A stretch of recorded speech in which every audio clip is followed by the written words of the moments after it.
Hello friends, myself Ankit and you are watching Bionet। तो आज हमारी इवोल्यूशन एंड बिहेवियर की लेक्चर सीरीज की जो है वो सेकेंड क्लास है और आज हम जानेंगे ओपेरेन and Haldane's theory of evolution के बारे में। तो ओपेरेन and Haldane's theory of evolution की बात करें तो इस थ्योरी को जो है वो कीमोजेनी या फिर केमिकल थ्योरी ऑफ इवोल्यूशन भी कहा जाता है। और ये थ्योरी हमें एक्सप्लेन करती है कि किस तरह से जो है वो लाइफ जो है वो नॉन लिविंग मैटर से जो है वो अराइज हुई है via series of chemical reactions. तो इस थ्योरी को जो है वो दो साइंटिस्ट ने प्रपोज किया था।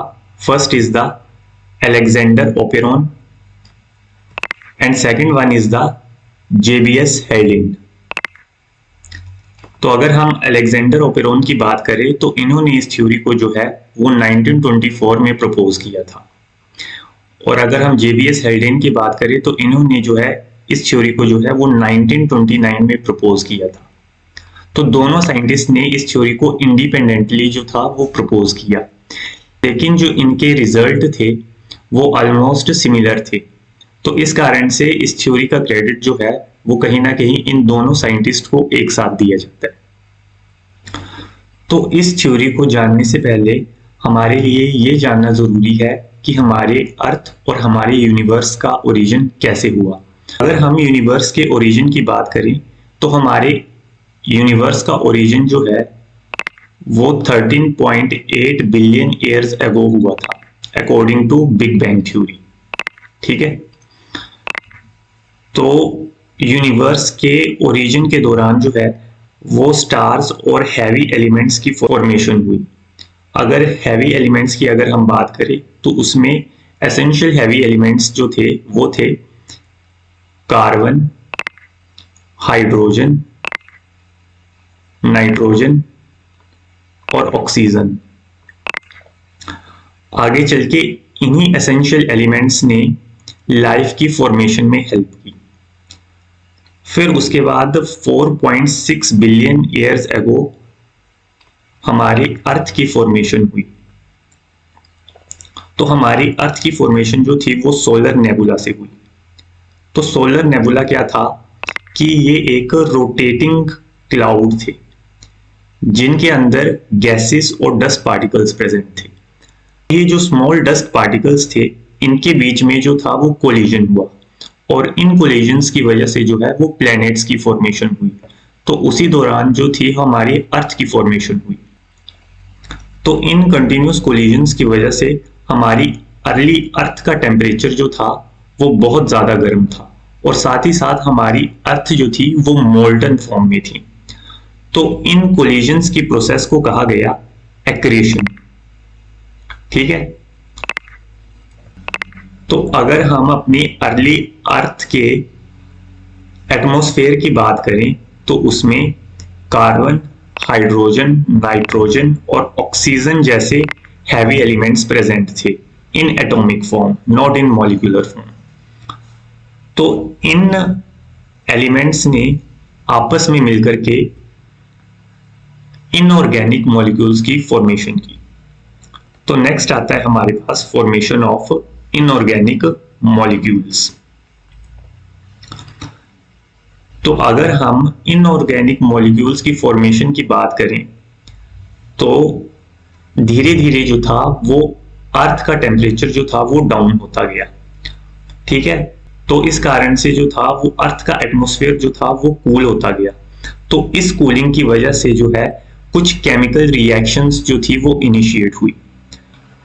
तो इन केमिकल रिएक्शंस की वजह से कुछ सिंपल इनऑर्गेनिक मॉलिक्यूल्स की फॉर्मेशन हुई, जिसमें कि मेजर इनऑर्गेनिक मॉलिक्यूल्स जो थे वो थे water vapours, carbon dioxide, ammonia, methane और हाइड्रोजन। ठीक है, so these are the primary simple inorganic molecules जो कि सबसे पहले जो थे हमारी अर्थ के एटमॉस्फेयर में फॉर्म हुए। ठीक है, फिर ये जो सिंपल इनऑर्गेनिक मॉलिक्यूल्स थे इन्होंने फिर आगे कंबाइन होकर के ऑर्गेनिक मॉलिक्यूल्स की फॉर्मेशन की। ठीक है, फिर नेक्स्ट आता है हमारे पास फॉर्मेशन ऑफ ऑर्गेनिक कंपाउंड्स। तो अगर हम formation of simple organic compounds की बात करें तो ये सिंपल ऑर्गेनिक कंपाउंड्स जो थे वो सिंपल इनऑर्गेनिक कंपाउंड से मिलकर के बने। तो एक्चुअली हुआ क्या कि जैसे जैसे हमारी अर्थ का टेम्परेचर जो है वो धीरे धीरे डिक्रीज होने लगा, तो उसके कारण जो थे वो वाटर वेपर्स जो थे उन्होंने कंडेंस होकर के जो थे वो क्लाउड्स की फॉर्मेशन की। ठीक है, उन्होंने कंडेंस होकर के जो थे वो क्लाउड्स की फॉर्मेशन की, और इन क्लाउड्स के अंदर जो थे सिंपल इनऑर्गेनिक कंपाउंड्स थे। ठीक है, these are the inorganic compounds. इन इनऑर्गेनिक कंपाउंड्स ने आपस में मिलकर के जो है वो ऑर्गेनिक कंपाउंड्स की फॉर्मेशन की। ठीक है, और ये जो ऑर्गेनिक कंपाउंड्स क्लाउड्स के अंदर बने, इनको बनने के लिए जो एनर्जी की रिक्वायरमेंट थी वो उनको मिली यूवी रेडिएशन से। ठीक है, लाइटनिंग से, और जो थर्मल हीट प्रोड्यूस हो रही थी वोल्केनिक इरप्शन से। तो इन सब चीजों से उन्हें एनर्जी मिली। ठीक है, फॉर एग्जाम्पल जैसे कि मीथेन, कार्बन डाइऑक्साइड, वाटर ने मिलकर के शुगर, ग्लिसरॉल्स और फैटी एसिड्स की फॉर्मेशन की। मीथेन, हाइड्रोजन साइनाइड, अमोनिया और वाटर ने मिलकर के प्यूरिन्स और पायरिमिडीन्स की फॉर्मेशन की, और अमोनिया, कार्बन डाइऑक्साइड और वाटर ने मिलकर के एमिनो एसिड्स की फॉर्मेशन की। And these amino acids are known as the building blocks of proteins. तो ये जितने भी ऑर्गेनिक कंपाउंड्स थे जैसे कि sugar, glycerol, fatty acids, purines, pyrimidines, amino acids, इन सब की फॉर्मेशन जो थी वो क्लाउड्स में हुई। ठीक है, और ये जितनी भी रिएक्शंस हैं, all these reactions are important. ठीक है, फिर उस टाइम दूसरी तरफ जो अर्थ का सरफेस था वहां पे भी बहुत सारी गतिविधियां हो रही थी सेम टाइम पर, जैसे कि shifting of tectonic plates on the surface of earth. तो इन टेक्टोनिक प्लेट्स की शिफ्टिंग से जो थी वो अर्थ के सरफेस पर बड़े बड़े क्रैक्स पड़े, जिन क्रैक्स की वजह से अर्थ के सरफेस के अंदर बहुत बड़े बड़े डिप्रेशंस आए। तो इन डिप्रेशंस को कहा गया thermal vents. These depressions are known as the hydrothermal vents. ठीक है, और दूसरी तरफ जो क्लाउड्स के अंदर जो थी, और दूसरी तरफ जो थे वो क्लाउड्स के अंदर जो थे वो सिंपल ऑर्गेनिक कंपाउंड्स थे। ठीक है, सिंपल ऑर्गेनिक कंपाउंड्स थे। ठीक है, तो फिर ये सिंपल ऑर्गेनिक कंपाउंड्स जो थे वो रेन की फॉर्म में जो थे इन थर्मल वेंट्स के अंदर आए। ठीक है, सो दिस इज द रेनफॉल। तो ये रेनफॉल के थ्रू जो है वो इन हाइड्रोथर्मल वेंट्स के अंदर आ जाते हैं, और ये जो है हाइड्रोथर्मल वेंट्स जो है वो organic compounds, simple organic compounds के सॉल्यूशन से जो है वो भर जाते हैं। तो इस सॉल्यूशन को कहा गया प्रीबायोटिक सूप या फिर हॉट डाइल्यूट सूप। ये जो हॉट डाइल्यूट सूप जो थी वो टर्म दी थी हेल्डेन ने। ठीक है, हेल्डेन calls it hot dilute soup. तो इस हॉट डाइल्यूट सूप के अंदर जो है पॉलीमराइजेशन रिएक्शंस हुई। ठीक है, और इन पॉलीमराइजेशन रिएक्शंस को एनर्जी कहां से मिली? इन पॉलीमराइजेशन रिएक्शंस को एनर्जी मिली लाइटनिंग से।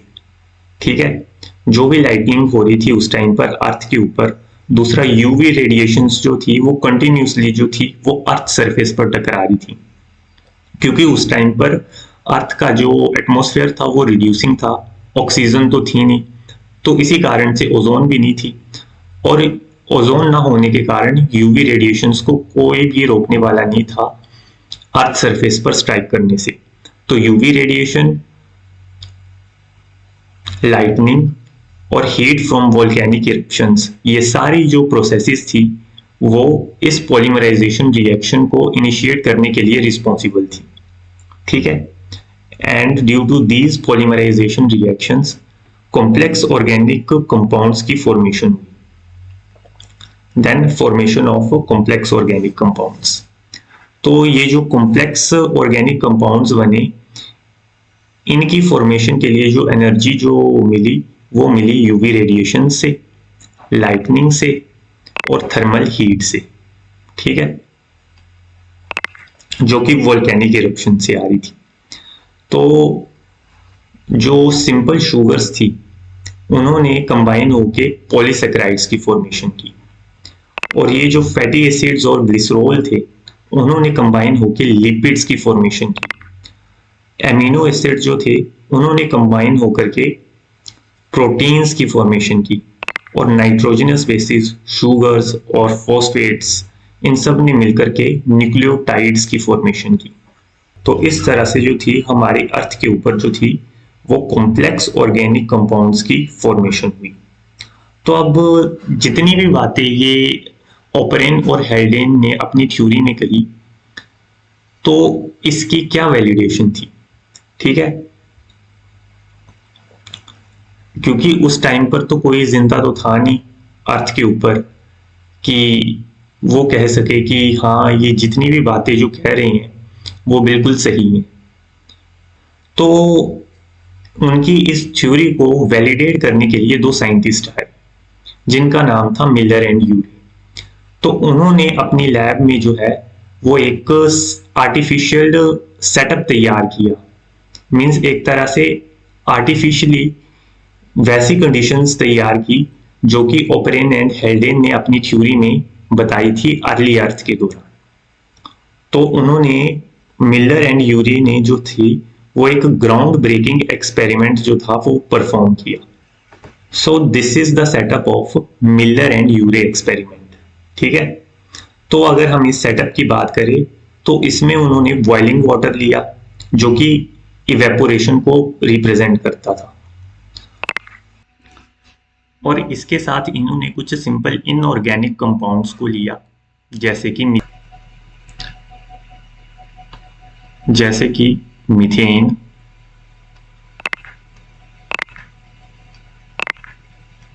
अमोनिया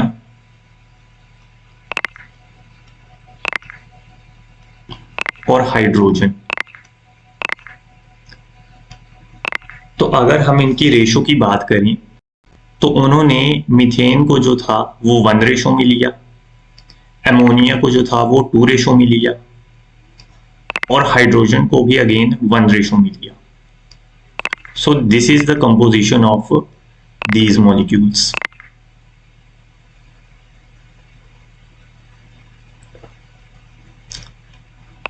और उसके साथ इन्होंने जो था टंगस्टन इलेक्ट्रोड्स को कनेक्ट किया जो कि स्पार्क जनरेट कर रहे थे। तो ये इलेक्ट्रिक स्पार्क और ये जो मॉलिक्यूल्स हैं ये सब मिलकर के जो थे वो अर्थ के अर्ली एटमॉस्फेयर को रिप्रेजेंट कर रहे थे। और इसके साथ इन्होंने जो था एक कंडेंसर को कनेक्ट किया जो कि इन वेपर्स को जो था वो वाटर में कंडेंस कर रहा था। तो ये जो कंडेंसर जो है वो कूलिंग ऑफ अर्थ को रिप्रेजेंट कर रहा था। तो यहां से जो था वो वाटर वेपर्स जो थे वो इवेपोरेट होके इस चैम्बर में आ रहे थे। तो इस चैम्बर में आके ये इलेक्ट्रिक स्पार्क्स और इनऑर्गेनिक मॉलिक्यूल्स के कांटेक्ट में आ रहे थे। तो यहां से ये वेपर्स जो थे वो कंडेंसर की तरफ पास ऑन हो रहे थे, और कंडेंसर इन वेपर्स को जो है वो कंडेंस करके वाटर में कन्वर्ट कर रहा था। और इस वाटर को जब कलेक्ट करके इसकी एनालिसिस की गई तो देखा गया कि इसमें कुछ एसेंशियल अमाइनो एसिड्स पाए गए जैसे कि aniline, aspartic acid, glutamic acid, glycine,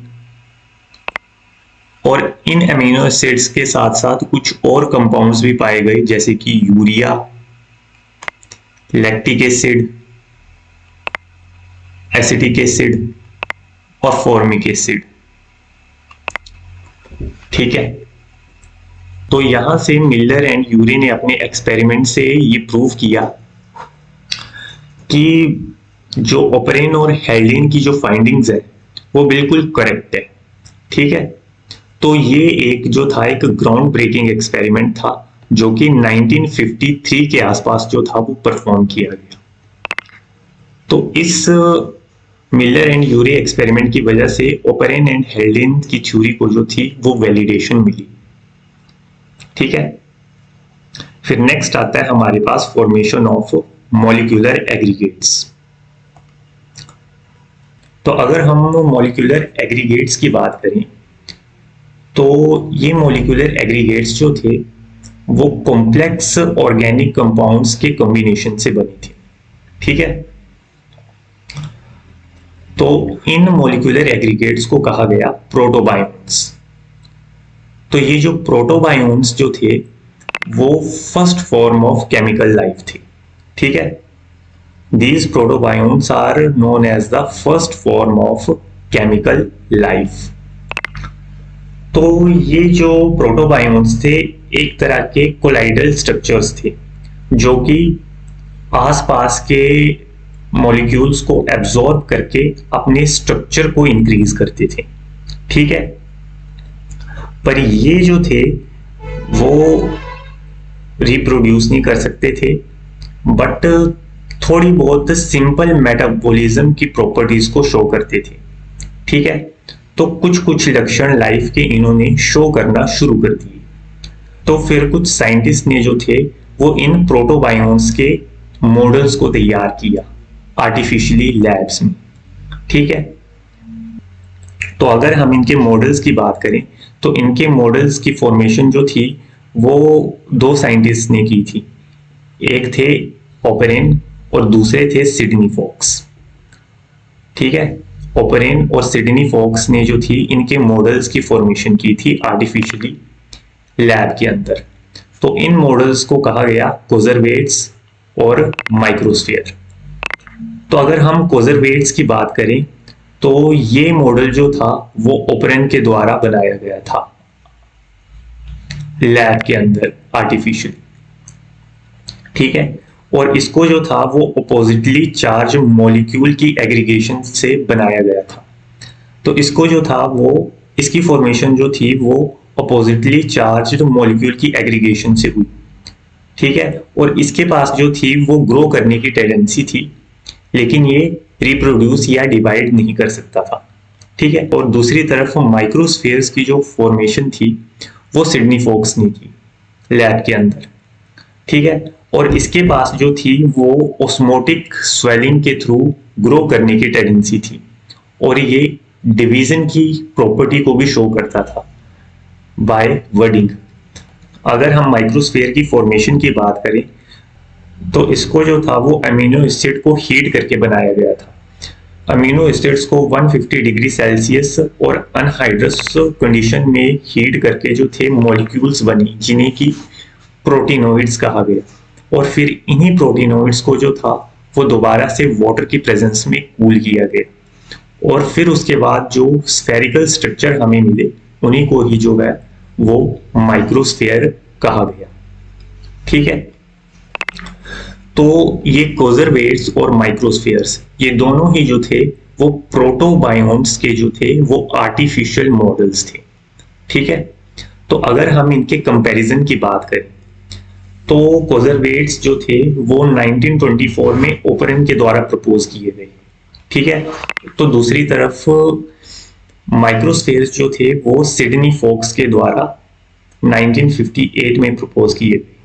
ठीक है, तो अगर हम कोजरवेट्स के कंपोजिशन की बात करें तो ये जो थे वो प्रोटीन्स, कार्बोहाइड्रेट्स और लिपिड्स की एग्रीगेशन से बने थे। ठीक है, तो दूसरी तरफ माइक्रोस्फीयर जो थे वो अमीनो एसिड्स को हीट करके बनाए गए थे। ठीक है, तो कोजरवेट्स की अगर हम बात करें तो ये इलेक्ट्रोस्टैटिक फोर्सेस, जो इलेक्ट्रोस्टैटिक फोर्सेस ऑफ अट्रैक्शन की वजह से जो थे वो एग्रीगेट हुए थे और इनके पास कोई भी बाउंड्री नहीं थी। तो दूसरी तरफ अगर हम माइक्रोस्फीयर की बात करें, इनके पास जो थी वो डबल लेयर्ड बाउंड्री थी, लेकिन इनकी ये बाउंड्री जो थी प्रोटीन की बनी हुई थी। ठीक है, और अगर हम कोजरवेट्स की बात करें तो ये अपने सराउंडिंग मॉलिक्यूल्स को एब्जॉर्ब करके अपने साइज को इंक्रीज करते थे, और लेकिन इनके पास कोई भी डिवाइड करने की टेंडेंसी नहीं थी। लेकिन दूसरी तरफ माइक्रोस्फीयर जो थे इनके पास डिवाइड और ग्रो करने की टेंडेंसी थी, और कोजरवेट्स जो थे वो लेस स्टेबल थे, तो दूसरी तरफ माइक्रोस्फीयर जो थे वो ज्यादा स्टेबल थे। तो अगर हम माइक्रोस्फीयर की बात करें, इनके पास डिवाइड करने की भी टेंडेंसी थी, ये ज्यादा स्टेबल भी थे, इनके पास डबल लेयर्ड बाउंड्री भी थी जो कि प्रोटीन की बनी थी,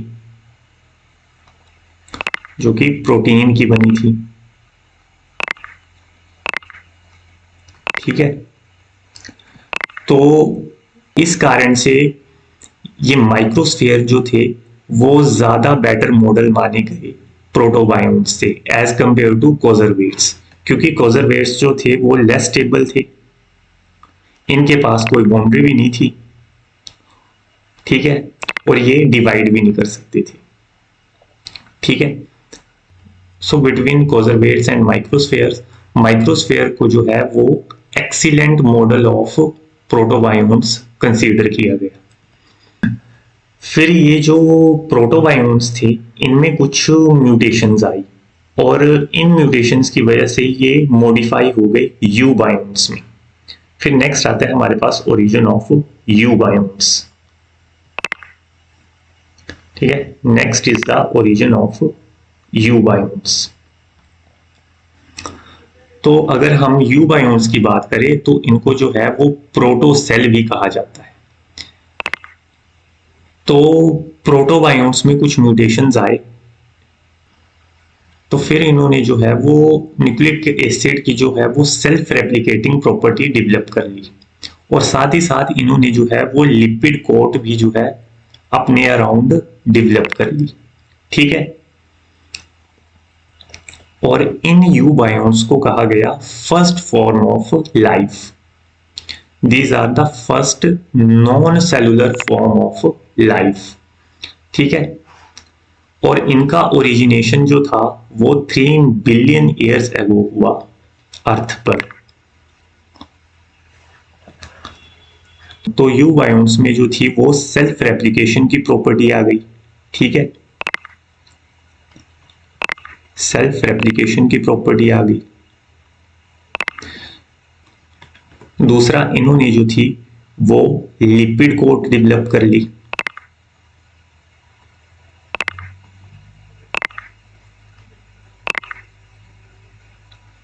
ठीक है, जो कि पहले प्रोटोबायोन्ट्स में नहीं थी, और सेल्फ रेप्लिकेशन प्रॉपर्टी आ गई, लिपिड कोट डेवलप कर ली, और इनमें जो था मेटाबॉलिज्म जो था वो और ज्यादा एफिशिएंट हो गया। ठीक है, तो इस कारण से ये ज्यादा एडवांस थे एज कंपेयर टू यूबायोन्ट्स। ठीक है, और न्यूक्लिक एसिड के आने से जो थी वो इनके पास सेल्फ रेप्लिकेटिंग प्रॉपर्टी आ गई थी। तो according to RNA world hypothesis, जो फर्स्ट न्यूक्लिक एसिड जो डेवलप हुआ प्रिमिटिव टाइम्स में वो था आरएनए। ठीक है, ठीक है, और इस हाइपोथेसिस को जो था वो वाल्टर गिलबर्ट ने दिया था 1986 में। ठीक है, तो पहला न्यूक्लिक एसिड आरएनए था, डीएनए क्यों नहीं? तो डीएनए जो है उसको रेप्लिकेशन के लिए जो है वो प्रोटीन्स की जरूरत पड़ती है, और प्रोटीन्स को फॉर्म होने के लिए डीएनए की जरूरत पड़ती है, लेकिन जो आरएनए है उसको प्रोटीन्स की जरूरत नहीं होती फॉर्मेशन के लिए। ठीक है, तो इस कारण से जो था वो पहला जो न्यूक्लिक एसिड था वो आरएनए ही रहा होगा according to RNA world hypothesis. इसका जो क्लासिकल एग्जांपल है वो है राइबोजाइम। राइबोजाइम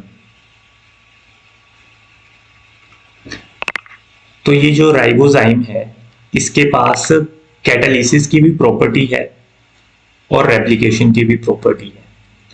तो इस कारण से आरएनए वर्ड हाइपोथेसिस के अकॉर्डिंग जो है वो आरएनए ही जो है वो फर्स्ट न्यूक्लिक एसिड रहा होगा। तो फिर आगे चल के ये जो यू बायोन्स है इनमें कुछ म्यूटेशंस हुए और उन म्यूटेशंस की वजह से जो है वो प्रोकैरियोटिक्स ऑर्गेनिज्म जो है वो फिर इस धरती पर ओरिजिनेट हुए। ठीक है, नेक्स्ट आता है ओरिजिन ऑफ प्रोकैरियोट्स। जो प्रोकैरियोट्स थे ये थे first cellular form of life. ठीक है, इससे पहले हमने जो थे वो प्रोटोबायोन्स पढ़े which is first chemical form of life. उसके बाद यूबायोन्स आए, first A cellular form of life, and अब हमारे पास आते हैं prokaryotes, first cellular form of life. ये जो थे वो ज्यादा कॉम्प्लेक्स थे एज कंपेयर टू प्रिमिटिव यूबायोन्स। ठीक है, तो सबसे पहले जो प्रोकैरियोट्स थे वो कीमो हेटेरोट्रोप्स थे। ठीक है, तो ये जो प्रोकैरियोट्स थे इनमें कुछ म्यूटेशंस आई, इनमें कुछ चेंजेस आए। इन्होंने जो था अपने न्यूक्लिक एसिड को जो था वो आरएनए से डीएनए में मॉडिफाई किया क्योंकि डीएनए जो था वो ज्यादा स्टेबल था। और ये जो कीमो हेटेरोट्रोप्स थे वो एनारोबिक इन नेचर थे क्योंकि अभी तक जो है वो ऑक्सीजन अर्थ पर ओरिजिनेट नहीं हुई। ठीक है, ये जो कीमो हेटेरोट्रोप्स थे ये जो थे वो अपनी न्यूट्रिशन और एनर्जी के लिए ऑर्गेनिक कंपाउंड्स पर डिपेंड थे। ठीक है, तो पूरी तरह से ऑर्गेनिक कंपाउंड्स के ऊपर डिपेंड होने से जो था वो क्या हुआ कि वाटर के अंदर जो थी वो ऑर्गेनिक कंपाउंड्स की कंसंट्रेशन जो है वो डिक्रीज हो जाती। तो इनमें जो थी फिर मॉडिफिकेशंस आई। इन्होंने फिर अपने अंदर कुछ मॉडिफिकेशंस डेवलप की और ये जो कीमो हेटेरोट्रोप्स जो हैं वो कीमो ऑटोट्रोप्स में कन्वर्ट हो गए। ठीक है, कीमो हेटेरोट्रोप्स जो थे वो कीमो ऑटोट्रोप्स में कन्वर्ट हो गए और इन्होंने ऐसी प्रॉपर्टी डेवलप कर ली ताकि ये अपने ऑर्गेनिक कंपाउंड्स जो थे वो अपने आप बना सकें थ्रू इनऑर्गेनिक कंपाउंड्स। और इन्होंने जो था वो bacterio chlorophyll which is not a true chlorophyll develop कर लिया, जिसकी हेल्प से जो थे वो इनऑर्गेनिक मॉलिक्यूल्स को जो थे वो ऑर्गेनिक मॉलिक्यूल्स में कन्वर्ट करके ग्रोथ और न्यूट्रिशन लेते थे। तो इनके जो क्लासिकल एग्जांपल्स हैं वो है आयरन बैक्टीरिया और नाइट्रीफाइंग बैक्टीरिया। तो फिर क्या हुआ कि जब इनऑर्गेनिक मॉलिक्यूल्स की कंसंट्रेशन भी वाटर में कम होने लगी तो इन्होंने क्या किया कि अपने अंदर कुछ म्यूटेशंस लेकर के आए। तो उन म्यूटेशंस के कारण जो था वो उन्होंने सनलाइट को as a energy source use करना शुरू कर दिया। ठीक है, और ये जो थे वो H2S को एज ए हाइड्रोजन सोर्स की तरह यूज करते थे इंस्टेड ऑफ वाटर, और इस कारण से ये सल्फर को लिबरेट करते थे इन्वायरमेंट में। तो इसका जो क्लासिकल एग्जांपल है वो है green sulphur bacteria which is anoxygenic photoautotroph. तो सबसे पहले क्या हुआ कि कीमो हेटेरोट्रोप्स आए, फिर उसके बाद कीमो ऑटोट्रोप्स आए, देन उसके बाद अनऑक्सीजेनिक फोटोऑटोट्रोप्स आए। ठीक है, फिर हुआ क्या कि धीरे धीरे जो थे इन अनऑक्सीजेनिक फोटोऑटोट्रोप्स ने जो है वो ट्रू क्लोरोफिल डेवलप कर लिया। ठीक है, इन्होंने जो था वो ट्रू क्लोरोफिल डेवलप कर लिया और फिर जो थे वो हाइड्रोजन के सोर्स के लिए ये H2S की जगह वाटर का यूज करने लग पड़े। और जैसे ही फिर वाटर का यूज करने लग पड़े तो फिर ये इन्वायरमेंट में ऑक्सीजन को लिबरेट किया इन्होंने। This leads to the oxygen revolution. ठीक है। और ये जो प्रोकैरियोट्स थे इनको कहा गया फोटोऑटोट्रॉप्स। तो इसका जो क्लासिकल एग्जांपल है वो है cyanobacteria, which is also known as the blue green algae. ठीक है। तो साइनोबैक्टीरिया के आने से जो है, फोटोऑटोट्रॉप्स के आने से जो है वो ऑक्सीजन रिवॉल्यूशन आया और रिड्यूसिंग इन्वायरमेंट जो था वो ऑक्सीडाइजिंग इन्वायरमेंट में कन्वर्ट हो गया। ठीक है। फिर जैसे ही इन्वायरमेंट में ऑक्सीजन की फॉर्मेशन हुई तो फिर ऑक्सीजन जो थी वो यूवी रेडिएशंस के थ्रू ब्रेक होके फ्री ऑक्सीजन में कन्वर्ट हो गई। और फिर यही फ्री ऑक्सीजन जो है वो ऑक्सीजन मॉलिक्यूल के साथ मिलकर के उसने ओजोन यानी कि O3 की फॉर्मेशन की। ठीक है। तो इस तरह से ऑक्सीजन और ओजोन की फॉर्मेशन हुई। फिर नेक्स्ट आता है हमारे पास ओरिजिन ऑफ यूकैरियोट्स।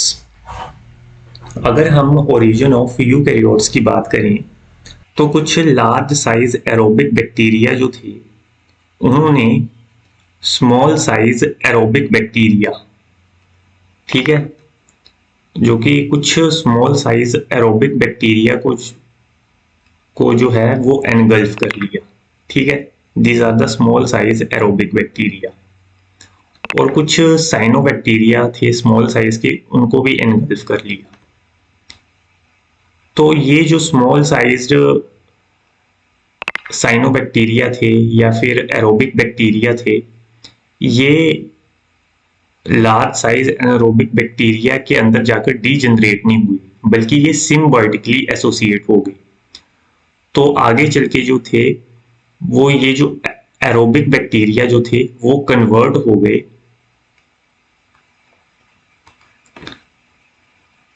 माइटोकॉन्ड्रिया में।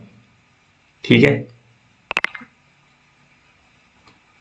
ये जो थे वो कन्वर्ट हो गए माइटोकॉन्ड्रिया में।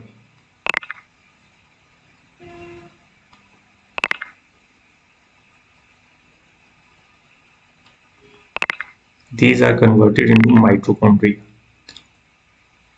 और ये जो साइनोबैक्टीरिया जो थे वो कन्वर्ट हो गए क्लोरोप्लास्ट में। These are converted into chloroplast।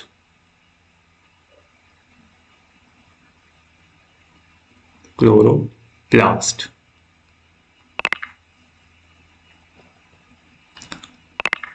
ठीक है। तो इस तरह से जो थे वो यूकैरियोट्स जो थे वो फॉर्म हुए। सो this is called the endosymbiotic theory. Endosymbiotic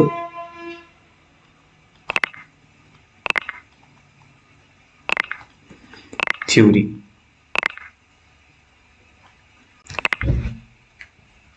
तो ये जो यूकैरियोट्स जो थे वो इस हमारी अर्थ के ऊपर जो थे वो 15 बिलियन ईयर्स एगो जो थे वो प्रिमिटिव ओशंस में जो थे वो ओरिजिनेट हुए। ठीक है।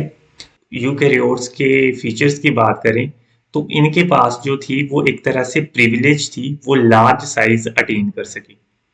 क्योंकि जो प्रोकैरियोट्स जो होते हैं वो ऑलमोस्ट स्मॉल साइज के होते हैं। ठीक है। क्योंकि उनको जो है वो न्यूट्रिशन के लिए मेजॉरिटी ऑफ टाइम्स डिफ्यूजन पर डिपेंड होना पड़ता है। ठीक है।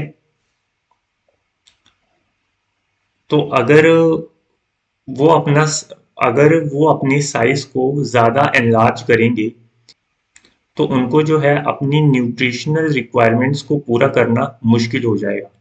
क्योंकि जैसे वो साइज को इंक्रीज करेंगे तो इनका वॉल्यूम जो है वो बहुत ज्यादा तेजी से इंक्रीज होगा। ठीक है। और दूसरी तरफ इनका जो सरफेस एरिया है वो धीरे धीरे इंक्रीज होगा। ठीक है। तो अगर वॉल्यूम इंक्रीज होगा तो डिमांड बहुत ज़्यादा बढ़ जाएगी और सरफेस एरिया कम धीरे धीरे इंक्रीज होगा।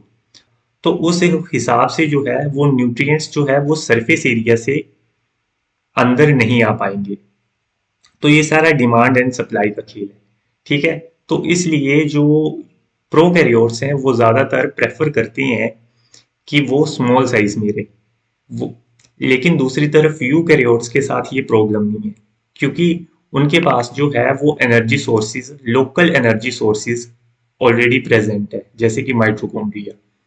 दूसरी तरफ उनके पास वेल डेवलप्ड साइटोस्केलेटल सिस्टम है, जो कि न्यूट्रिएंट्स को एक जगह से दूसरी जगह पहुंचाने में हेल्प करता है। ठीक है, तो यूकैरियोट्स के पास एक तरह से प्रिविलेज है कि वो लार्ज साइज अटेन कर सके, लेकिन ये प्रिविलेज जो है वो प्रोकैरियोटिक सेल्स के पास नहीं है। तो इस कारण से जो है वो यूकैरियोट्स जो हैं वो ज़्यादा कॉम्प्लेक्स होने के कारण जो है वो अपना लार्ज साइज जो है वो अटेन कर सकते हैं। ठीक है, so that's all from Oparin and Haldane's theory of evolution. उसके बाद है कुछ previous year questions. So this is the previous year question जो कि CSIR नेट 2020 में आया है। तो क्या कहते हैं ये question? You wanted to conduct a Miller Urey experiment and used a simplified apparatus with tungsten electrodes. You heated the glassware at 500 degrees Celsius for 3 hours to remove any organic contaminants. ठीक है, फिर gases like ammonia, methane, carbon monoxide and hydrogen were introduced by generating electric sparks. Which of the essential ingredients did you forgot to add? Options देखते हैं। First option is oxygen, second is water, third is HCN and fourth is CHO। तो इसका answer होगा water. ठीक है, क्योंकि जैसे कि हम सब लोग जानते हैं कि अर्ली लाइफ जो थी वो वाटर में ही ओरिजिनेट हुई थी। ठीक है, तो वाटर जो है वो एक एसेंशियल इंग्रेडिएंट है। वाटर के बिना जो है वो ये एक्सपेरिमेंट जो है वो कंप्लीट नहीं होगा। ठीक है, तो वो क्या भूल गया है, कौन सा इंग्रेडिएंट भूल गए हैं डालने के लिए, वो है H2O। और ऑक्सीजन तो होगा नहीं, क्योंकि इन्वायरमेंट जो थी वो रिड्यूसिंग थी, तो ऑक्सीजन के होने का जो है वो सवाल ही पैदा नहीं होता। HCN जो था वो एक सेकेंडरी इनऑर्गेनिक मॉलिक्यूल था, ये प्राइमरी इनऑर्गेनिक मॉलिक्यूल नहीं था, तो ये भी नहीं होगा। और CHO तो कहीं पे भी हमने पढ़ा ही नहीं, तो करेक्ट आंसर होगा इसका वाटर। नेक्स्ट क्वेश्चन है, ये रिसेंटली आया है CSIR 2025 में। तो क्या बोलते हैं ये question? According to Oparin and Haldane hypothesis, which one of the following statement best describe the earth's early atmosphere? Option 1 is rich in oxygen and nitrogen. Option 2, composed primarily of carbon dioxide and oxygen. Option 3, reducing atmosphere with gases such as methane and ammonia. And option 4, similar to the current atmosphere of Earth.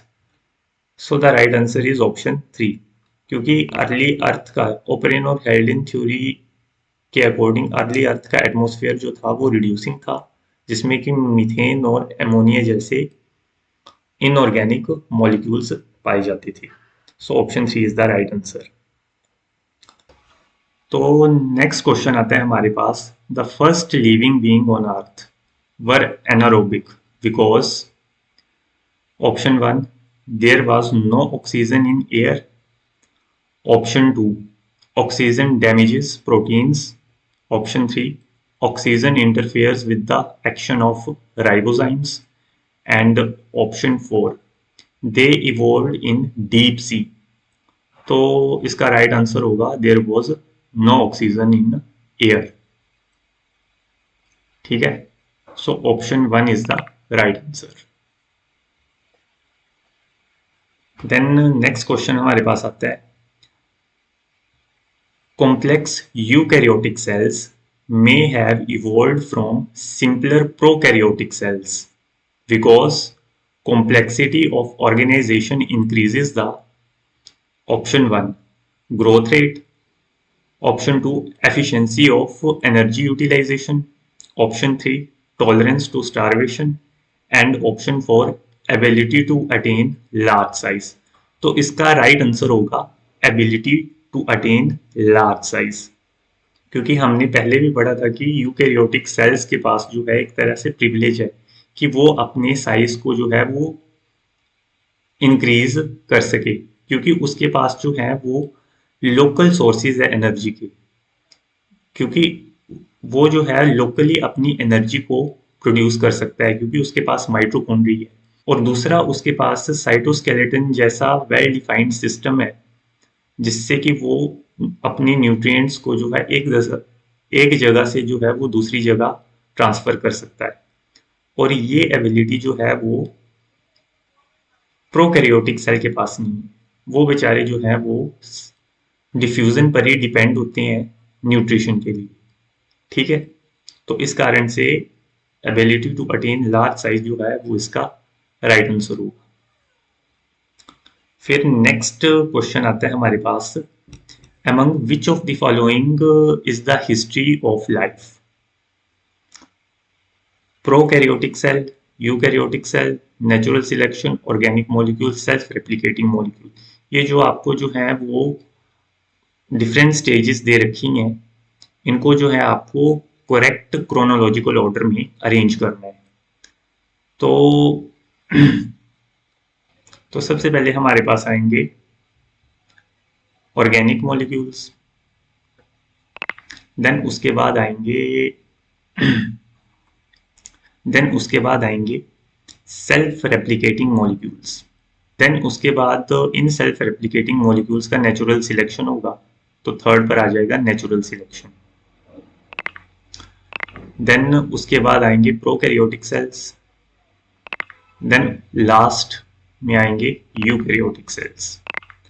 तो sequence होगा D E C A B, तो sequence होगा D E C A and B, D E C A and B, option 1 is the right answer. For that's all for today. For upcoming videos, please like and subscribe the channel. See you in the next video. Thank you.